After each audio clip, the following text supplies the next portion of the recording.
भोपाल से प्रस्तुत हैं प्रादेशिक समाचार। नमस्कार, समाचारों के साथ मैं जितेंद्र रघुवंशी। पहले मुख्य समाचार। राष्ट्रपति द्रौपदी मुर्मू ने प्रदान किए राष्ट्रीय खेल और राष्ट्रीय साहसिक खेल पुरस्कार। टेबल टेनिस खिलाड़ी अचंत शरत कमल को मिला खेल रत्न सम्मान। भारत G20 की अध्यक्षता औपचारिक रूप से ग्रहण करेगा। प्रदेश के कई शहरों में होगी आकर्षक रोशनी। इकबाल सिंह बैस बने रहेंगे प्रदेश के मुख्य सचिव। केंद्र सरकार ने दिया 6 महीने का सेवा विस्तार। और प्रदेश के 7,062 ग्रामों के हर परिवार को अब तक मिला नल से जल। अब समाचार विस्तार से। राष्ट्रपति द्रौपदी मुर्मू ने राष्ट्रपति भवन में आयोजित कार्यक्रम में राष्ट्रीय खेल पुरस्कार 2022 और राष्ट्रीय साहसिक खेल पुरस्कार 2021 प्रदान किए। टेबल टेनिस खिलाड़ी अचंत शरत कमल को 2022 के लिए मेजर ध्यानचंद खेल पुरस्कार दिया गया। इस वर्ष खेलों में उत्कृष्ट प्रदर्शन के लिए 25 खिलाड़ियों का चयन अर्जुन पुरस्कार के लिए किया गया है। इनमें एथलीट सीमा पुनिया और एल्ड हॉसपॉल, बैडमिंटन खिलाड़ी लक्ष्य सेन और HS प्रणय, महिला मुक्केबाज निखत जरीन, हॉकी खिलाड़ी दीप ग्रेस एक्का, भारोत्तोलक विकास ठाकुर, कुश्ती खिलाड़ी अंशु और सरिता तथा पैरा बैडमिंटन खिलाड़ी तरुण ढिल्लो शामिल हैं। 5 खेल प्रशिक्षकों को नियमित श्रेणी में और 3 प्रशिक्षकों को आजीवन श्रेणी में द्रोणाचार्य पुरस्कार के लिए चुना गया है। वहीं खेलों में आजीवन उपलब्धि के लिए ध्यानचंद पुरस्कार विजेताओं में अश्वनी अकुंजी सी, धर्मवीर सिंह, BC सुरेश और नीर बहादुर गुरंग शामिल हैं। भारत G20 की अध्यक्षता औपचारिक रूप से ग्रहण करेगा। इस सिलसिले में देश भर में 100 ऐतिहासिक इमारतों पर G20 के लोगों के साथ रोशनी की जाएगी। इसमें प्रदेश से इंदौर, खजुराहो, रायसेन, दतिया, ग्वालियर, जबलपुर सहित तमाम शहर शामिल हैं। इस लोगों को भारतीय राष्ट्रीय ध्वज के रंगों केसरिया, सफ़ेद, हरे तथा नीले रंग से प्रेरित होकर तैयार किया गया है। G20 की अध्यक्षता भारत के लिए बहुत बड़ा अवसर है, जिससे देश को विश्व मंच पर प्रतिष्ठा मिलेगी। इस संबंध में करीब 32 विभिन्न क्षेत्रों से जुड़े विषयों पर देश के अलग अलग भागों में लगभग 200 बैठकें आयोजित की जाएंगी। गुजरात विधानसभा चुनाव के पहले चरण के लिए होने वाले मतदान के लिए सभी तैयारियां कर ली गई हैं। इस चरण में 89 सीटों के लिए कुल 788 उम्मीदवार मैदान में हैं। दक्षिण गुजरात, सौराष्ट्र और कच्छ क्षेत्र के 19 जिलों में मतदान होगा। मतदान सवेरे 8 बजे से शाम 5 बजे तक चलेगा। लगभग 2 करोड़ 40 लाख मतदाता अपने मताधिकार का प्रयोग कर सकेंगे। चुनाव कर्मी चुनाव सामग्री लेकर मतदान केंद्रों पर पहुंच गए हैं।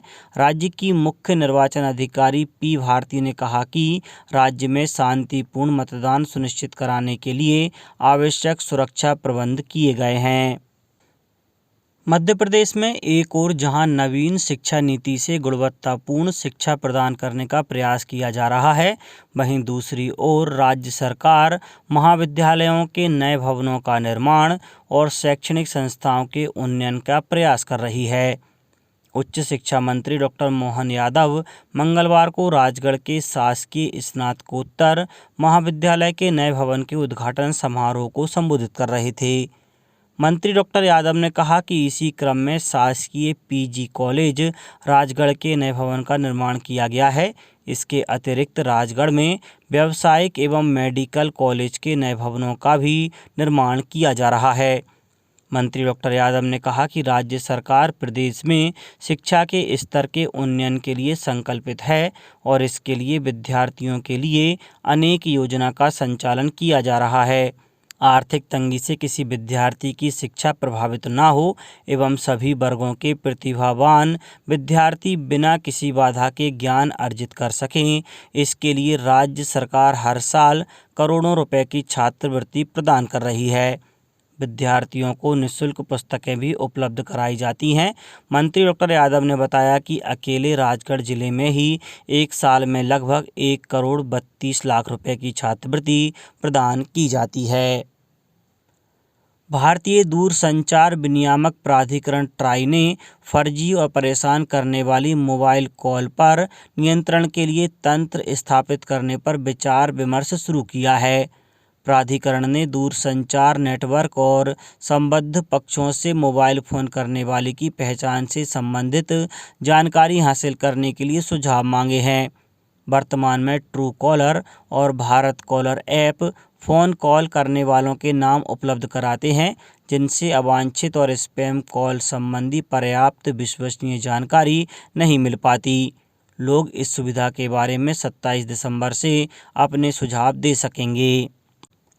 मुख्यमंत्री श्री शिवराज सिंह चौहान ने कहा है कि प्रदेश में मुख्यमंत्री जन सेवा अभियान अंतर्गत स्वीकृति पत्र वितरण 2 दिसंबर से आरंभ होगा। बैतूल सहित हरदा और नर्मदापुरम की प्रत्येक ग्राम पंचायत में 2 दिसंबर को समारोह कर जन सेवा अभियान के स्वीकृति पत्र तथा अभियान में शामिल 38 योजनाओं का हितलाभ संबंधित हितग्राहियों को प्रदान किया जाए। मुख्यमंत्री श्री चौहान ने कहा कि प्रदेश के जनजाति बहुल क्षेत्र में पैसा एक्ट के प्रावधानों के प्रचार प्रसार में स्वयंसेवी संगठन सक्रिय भूमिका निभाएं। जनजाति भाई बहनों के सशक्तिकरण के लिए पैसा एक्ट लागू किया गया है। इसके प्रावधानों के क्रियान्वयन से हमारे जनजातीय भाई बहनों के जीवन में सकारात्मक बदलाव आएगा। राज्य शासन द्वारा जागरूकता अभियान चलाया जा रहा है। स्वयंसेवी संगठन भी जानकारी के प्रसार में सहयोग करें। मुख्यमंत्री श्री चौहान 2 दिसंबर को बैतूल में मुख्यमंत्री जन सेवा अभियान में हितलाभ वितरण और पैसा जागरूकता अभियान कार्यक्रम के लिए जारी तैयारियों की समीक्षा कर रहे थे। भारतीय प्रशासनिक सेवा के अधिकारी इकबाल सिंह बैस फिलहाल प्रदेश के मुख्य सचिव बने रहेंगे।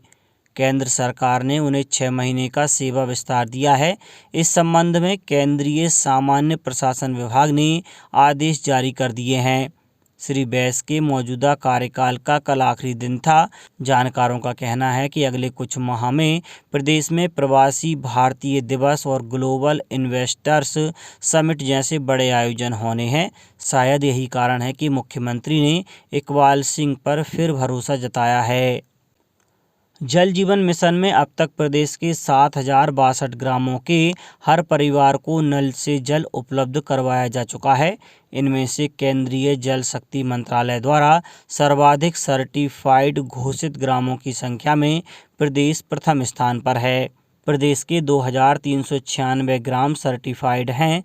मिशन में प्रदेश के 54,86,000 से अधिक ग्रामीण परिवारों के घर पर नल कनेक्शन से जल उपलब्धता सुनिश्चित की जा चुकी है। करीब 50,000 करोड़ रुपए लागत की जल प्रदाय योजनाओं पर कार्य जारी है।